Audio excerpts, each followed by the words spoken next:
I was born into a family where tradition was everything.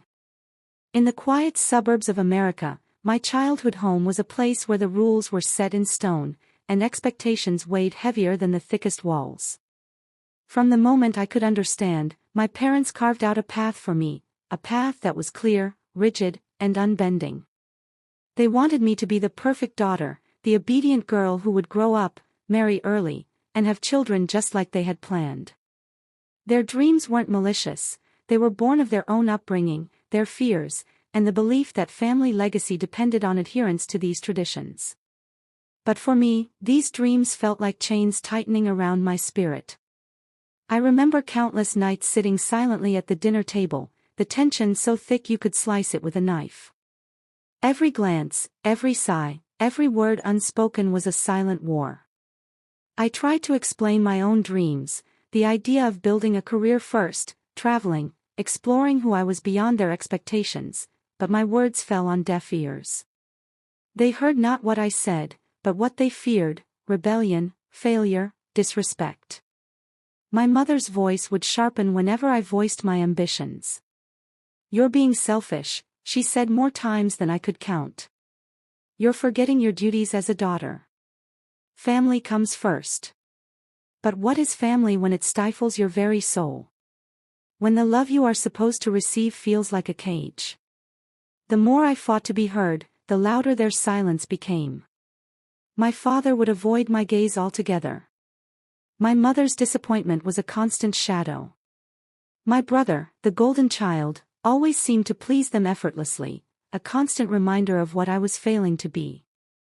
The breaking point came slowly, like a storm gathering on the horizon. I knew it was coming the day they sat me down and spoke words that shattered my world: "You are no longer part of this family." No explanations. No room for dialogue. Just a cold, final sentence that erased years of memories, sacrifices, and hopes. I packed my things that night, just the essentials, because I was starting over from nothing.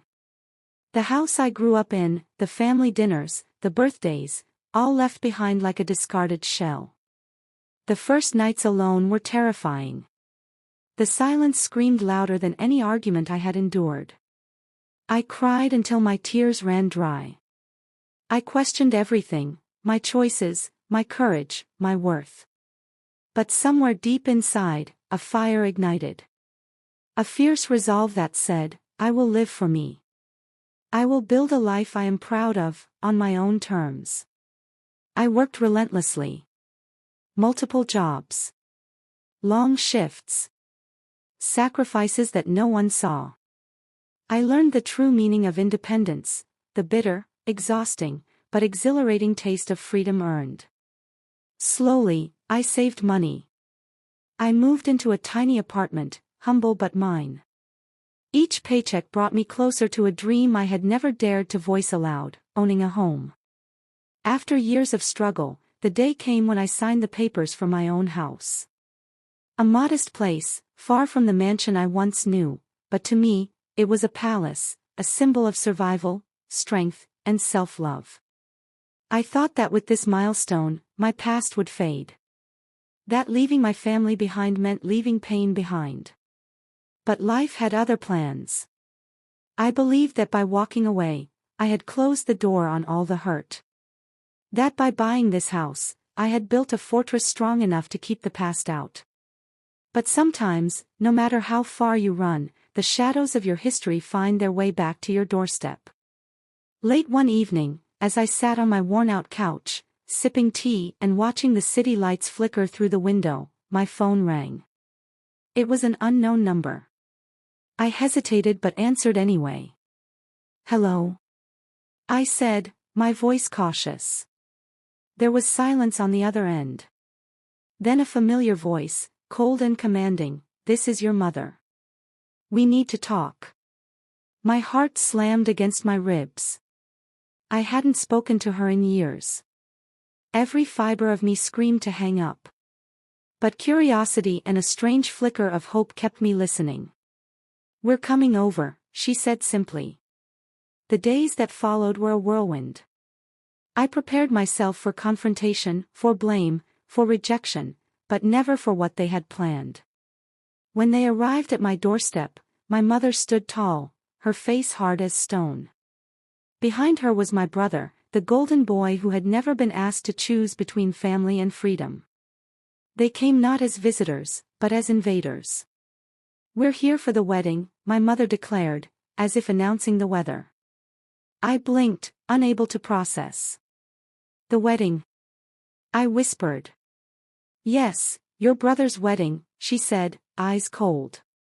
"And it's happening here." The shock crashed over me like a tidal wave. My house, my sanctuary, had been taken from me without a word. My mind raced. How could they just decide this? How could they treat me like I didn't own this place? Like I was invisible. As I stood frozen in the hallway, watching their entourage move in, setting up tables, chairs, decorations, all without my permission, the bitter truth settled in my chest. They didn't just disown me. They erased me. The invitations were sent. The guests were coming. And I, the owner of this house, was left standing outside my own story. For a moment, I wondered if I should surrender, stay silent, let them have this victory. But years of struggle had taught me that silence was surrender. And surrender was not an option. The next morning, I looked in the mirror and saw not a victim, but a woman ready to fight. Because this house, my home, was more than walls and windows. It was the testament of my survival. And I was going to defend it with everything I had. The morning sun filtered softly through the curtains, but inside me, a storm was raging. The weight of what had happened, my family commandeering my home without so much as a call, pressed heavily on my chest. I paced the small living room, memories flashing through my mind like a broken film reel. The laughter I once imagined filling these rooms. The quiet nights I dreamed of spending here, finally at peace. All shattered by a cruel, unexpected invasion. Outside, the hum of activity began. Voices I hadn't heard in years echoed through the hallways. My mother's sharp orders mingled with the clatter of tables being arranged, chairs unfolded, decorations hung with precise care. This was no ordinary gathering, it was a show of power. A declaration that despite my absence, they could still take what they wanted, erase my ownership, and rewrite reality. I stood by the window, watching guests arrive in fancy dresses and crisp suits, their laughter filling the air with a false sense of celebration. Some looked around curiously at the unfamiliar setting, others whispered among themselves. I realized with a sinking heart that none of them knew my story. None of them knew that this house belonged to me. That I was the one who had fought tooth and nail to build this life, only to have it stolen in a moment. For hours, I stayed hidden, weighing my options. Should I confront them head-on? Should I retreat and avoid the humiliation? Every instinct screamed differently. But the pain of invisibility, the unbearable sting of being ignored and erased, pushed me forward. I changed into my best outfit, smoothing down my hair, steeling myself. This was my home, and I would not let it be taken without a fight. Stepping outside, the murmurs hushed. Eyes turned towards me. Some with surprise. Others with barely concealed disdain. My mother's gaze met mine. It was sharp, cold, and unyielding. "This is our family's house," she said loudly, projecting her voice for all to hear. I took a deep breath, refusing to be cowed. Actually, this is my house. I am the legal owner. A ripple of murmurs spread through the crowd. Some guests glanced nervously, others whispered in disbelief. My brother stepped forward, a forced smile on his face. "We're just using the space for the wedding. It's practical." Practical. The word cut deep. I could feel the eyes of my family boring into me, disapproval, anger, a silent verdict of outcast. I spoke louder. "You didn't ask me. You didn't tell me. This isn't just some rental venue. This is my home. You have no right to do this without my permission." My mother's face twisted with fury. You're being selfish. This is a family event, and you will cooperate. No, I said firmly. Not this time. The guests shifted uncomfortably. The atmosphere thickened with tension. A cousin whispered to another, I didn't know she still lived here. Another guest eyed me with suspicion, clearly siding with my family. The isolation was palpable, but so was my resolve. I looked around at the tables set with white linen, the flowers carefully arranged, all symbols of a joyous occasion turned battlefield. My heart ached, not just because my family was invading my home, but because they had decided to pretend I didn't exist at all. I knew then that this day would change everything. It was no longer about a wedding. It was about respect, recognition, and the fight for my rightful place, in my home, in my family's history, and in my own life. I stood my ground as murmurs rippled through the crowd. Some faces wore surprise, others sympathy, but most held the quiet judgment that had followed me all these years, the judgment that I was the black sheep, the family's shame. My brother, the golden child, stepped closer. His smile was tight, forced, like a mask hiding something deeper, maybe guilt, or maybe entitlement. You don't understand, he said softly, eyes flickering briefly with something like regret before hardening again. This is how things have to be. I shook my head, my voice steady despite the pounding in my chest. No. This isn't how things have to be. This is my home. And you're trespassing. My mother's face twisted into a snarl. You're ungrateful. After everything we've done for you, this is how you repay us. The words hit me like punches. Everything. What had they done? Had they counted the nights I cried alone? The sacrifices I made to survive without them? The years I begged for acceptance and was met only with cold silence? I wanted to scream the truth at them, that love isn't about control, that family isn't about ownership. But their ears were closed. Tensions rose quickly. Voices grew louder. Accusations flew like knives. Some guests tried to mediate, urging calm, but the storm was unstoppable. I pulled out my phone, hands trembling but determined, and dialed 911. When the officers arrived, the scene was chaotic. They listened carefully as I explained that my family was unlawfully using my property without consent. My mother's protests fell on deaf ears. The law was clear, the house belonged to me. After a tense negotiation, they reluctantly packed up their decorations and guests dispersed in awkward silence, faces flushed with embarrassment and anger. As the front door closed behind them, I felt a strange mixture of triumph and sorrow. I had defended my home, but at what cost? The family I once yearned for now seemed further away than ever. That night, I sat alone amidst the remnants of the invasion, wilted flowers, folded chairs, and shattered hopes. Tears fell freely, but beneath the pain was a fierce new understanding. This wasn't just about a house. It was about reclaiming my identity, my dignity, and my life. And no one, not even family, could take that away from me. The days following that chaotic wedding day were some of the hardest I'd ever faced. The house, once my sanctuary, now felt like a battleground scarred by memories of invasion and disrespect. I wandered its rooms, touching the walls I had worked so hard to maintain, wondering how a place so full of hope could become a place of pain. My phone was silent, no calls from my family, no apologies, no attempts to reach out. Just the cold, deafening void that had been my reality for years. Yet within that silence, a strange thing began to grow inside me. Not anger, not the kind that burns and destroys, but a quiet, steely resolve. I realized then that I wasn't just fighting for a house. I was fighting for myself. For my right to exist, to be seen, to claim the life I had built without their approval. Late one evening, as the city lights twinkled outside my window, I sat on the floor with my knees drawn to my chest, letting the tears fall freely. But unlike before, these tears were not just of sadness. They were of release from years of longing, from the weight of expectations that had never been mine to carry. I thought about the little girl I once was, hopeful, eager to belong, and whispered a promise to her that I would never let anyone make her invisible again. Weeks passed.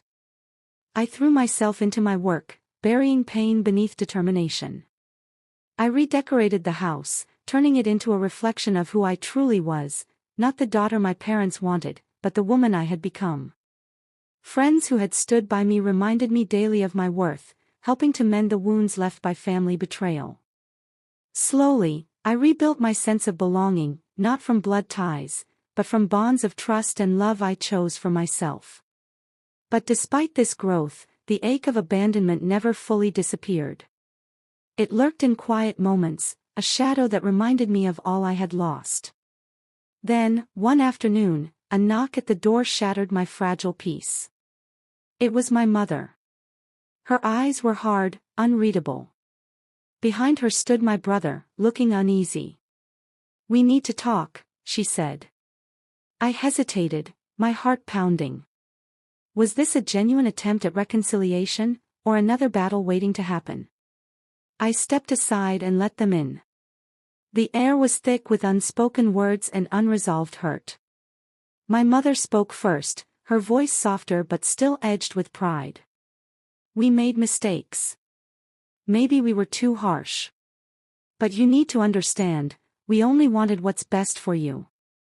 I looked at her, searching for truth in those words. "But at what cost?" I asked. "You cut me out, erased me, and treated my home like a hotel. How is that what's best?" She sighed, eyes flickering with regret. "It was never meant to hurt you like this. We lost sight of what family really means." My brother nodded, his usual confidence replaced by vulnerability. "I'm sorry, sis. I should have stood up for you." For the first time in years, the walls between us cracked. Yet, I knew forgiveness would not be easy. Trust, once broken, takes time to rebuild, and only if all parties are willing to heal. That day marked a tentative beginning, a fragile truce between past pain and a hope for a better future. Despite the fragile truce, I knew the path ahead would be steep and uncertain. Trust once fractured is never the same, it is a mosaic of broken pieces, delicate and uneven. Yet, I was willing to try, not because I owed them, but because I owed myself a chance to heal, to reclaim my narrative on my own terms. In the days that followed, our conversations were cautious, weighted with the ghosts of past wounds. My mother spoke of regrets long buried beneath pride. My brother, once distant and aloof, now sought connection in awkward, tentative ways. The family I had lost, or rather, had been forced to leave, was reaching out. But every step they took toward me was met with my own walls, built from years of hurt and neglect. I found myself oscillating between hope and fear, yearning and guardedness. At times, I caught myself slipping into old patterns, wanting to please, to reconcile, to belong. But I stopped, reminding myself that true family should never come at the expense of self-respect. One night, alone in my quiet home, I looked around at the life I had painstakingly built. The cozy living room, the photographs of friends who had become my chosen family, the small garden where flowers bloomed despite neglect. These were my roots now. I whispered to the silence, "I am enough. I am worthy. I am whole." The road to forgiveness and acceptance was still long, but for the first time, I felt the heavy chains of rejection begin to loosen. And though my family's love had been conditional, flawed, and painful, I chose to define family not by blood alone, but by those who lift you up, who respect your boundaries, who see you. In reclaiming my space, my home, my heart, I reclaimed myself. The aftermath of that fragile conversation left me adrift in a sea of conflicting emotions. I was caught between the yearning for family and the bitter sting of rejection that had defined so many years of my life. The silence that followed was deafening, yet it forced me to confront the truth that had been hiding beneath my pain all along. Family, The word itself was heavy with expectation and history, but the reality I faced was far more complex. Blood ties alone did not guarantee love or loyalty. In fact, sometimes those ties were the source of the deepest wounds. I spent long nights staring out my window at the city lights, wondering if acceptance was a gift I might never receive from the people who were supposed to be my anchors. The ache of loneliness settled deep within me, a quiet companion that refused to be ignored. Yet, amidst this darkness, a new clarity emerged. I realized that my worth was not tied to the approval of those who chose to abandon me. My identity was not defined by their rejection. With this realization came a fierce determination to build a life rooted in self-love, resilience, and authenticity. No longer would I seek validation from those who failed to see me. I began to cultivate a circle of people who celebrated my strength and honored my boundaries. Friends became family. Their support was a balm to my wounded spirit, reminding me that connection could be chosen and nurtured, not just inherited. Every small victory, a day without doubt, a night without tears, a moment of genuine joy, became a testament to my growth. I embraced the imperfections of my story, knowing that healing was not linear, but a mosaic of struggle and triumph. The house I had fought so hard to protect transformed with me. I filled its rooms with light, laughter, and memories of my own making. Each corner bore the mark of my resilience, a silent declaration that I belonged here, and nowhere else could take that away. Still, the scars remained. There were days when the past would surface unbidden, a hurtful word, a dismissive glance, a broken promise. These moments tested my resolve, threatening to pull me back into the shadows of doubt. But I met them with compassion, for myself and for those who had hurt me. I understood that pain often breeds pain, and sometimes the deepest wounds are invisible even to those who cause them. In this space of empathy and strength, I found freedom. Freedom to define family on my terms. Freedom to love without fear. Freedom to be wholly and unapologetically myself. Even as I built this new life, I couldn't help but reflect on what family truly meant to me now. It was no longer the rigid, unforgiving institution I had known. It was a choice, a sanctuary forged from mutual respect, love, and understanding. I began to let go of the resentment that had once consumed me. Not because I forgave easily, but because I recognized that holding on to bitterness only shackled me to the past. Instead, I poured my energy into myself. I pursued passions long buried under expectations. I traveled to places I dreamed of, met people who enriched my soul, and created moments of happiness that no one could take away. And slowly, the woman who had once been a scared girl, desperate for acceptance, transformed into someone unbreakable. A woman who could stand alone, not because she had to, but because she chose to. There were still times when I felt the sting of abandonment, holidays spent without family, phone calls unanswered, milestones unshared. But those moments were tempered by the knowledge that I was never truly alone. My chosen family was there, cheering me on, offering a shoulder to cry on, celebrating my victories big and small. I realized that some people are meant to stay in your life for a season, others for a lifetime. And sometimes, the greatest act of love is to let go of those who refuse to see your worth. As the years passed, I found peace in this new definition of family. One built not on blood, but on unconditional support and acceptance. I had been broken, yes. But I was no longer defined by that fracture. Instead, I was defined by how I had risen from it. And in that rising, I discovered the most profound truth of all: the only family I truly needed was the one I chose to create. I once craved their acceptance, that elusive, fragile approval from the family I was born into. I dreamed of belonging, of being seen and loved unconditionally. But years of rejection taught me a harsh truth: not everyone born into your life deserves to stay. Family is not simply defined by blood or shared history. It is defined by those who choose to stand by you, who respect you, and who lift you up when the world tries to push you down. I've learned to protect myself fiercely, to hold my boundaries and honor my worth. I've chosen a different kind of family, one forged through loyalty, kindness, and genuine love. And that has made all the difference. I'm no longer the girl who begged for acceptance. I am a woman who protects her peace, who celebrates her freedom, who owns her story. Because sometimes, the greatest act of love is to let go, to walk away from those who do not see your value, and to embrace the life and people who do. This house, this life, is mine, and so is my peace.